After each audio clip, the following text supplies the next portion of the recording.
তো hello friends, welcome back to my channel. আজ অনেক দিন পর কিন্তু এই চ্যানেলে ভিডিও আসছে। বেশ কয়েকদিন কিছু প্রবলেমের কারণে আমি ভিডিও দিতে পারিনি।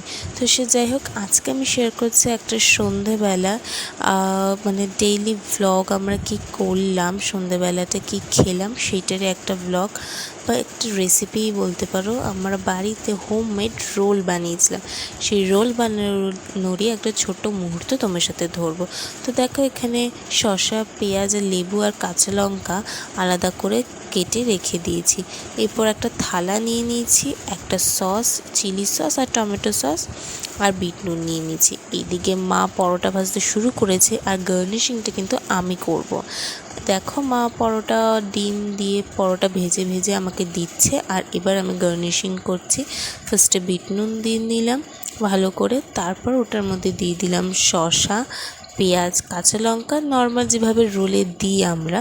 তারপর লেবু ঠেবু দিয়ে আমি কিন্তু পুরো রোলটাকে রেডি করলাম। তো দেখতেই পাচ্ছ, এবার শসা দিয়ে দিচ্ছি আমি, এরপর দিয়ে দেব পেঁয়াজ, তারপর দিয়ে দেব লঙ্কা, প্রয়োজন মতো লঙ্কা।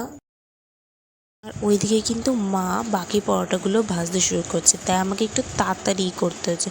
তো এরপর আমি সস দিয়ে দেবো, খুব অল্প সসই দেবো, বেশি সস যেহেতু খাবো না, তাই তোমরা তোমাদের প্রয়োজন মতো দেবে। এরপর আমি দিয়ে দেবো চিলি সস, যাতে এটা একটু স্পাইসি খেতে হয়। এরপর জিনিসটাকে আমি মুড়িয়ে দেবো।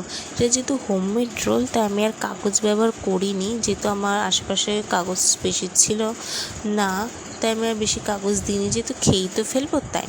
এইভাবে আমি এক এক করে দেখো বেশ অনেকগুলোই রেডি করিয়ে নিয়েছি। এদিকে মাও ভাজছে, ওর এদিকে আমিও করছি। কিন্তু এইভাবেই আমি মোট 8টা রোল রেডি করেছিলাম। তো চলো, এবার হচ্ছে রোলটা খেয়ে দেখার পালা। তো বেশ এর মধ্যে কারেন্ট চলে গিয়েছিলো, বেশ একটা ক্যান্ডেল লাইটের ডিনারের ফিলিং আসছিলো মোমবাতি জ্বালিয়ে।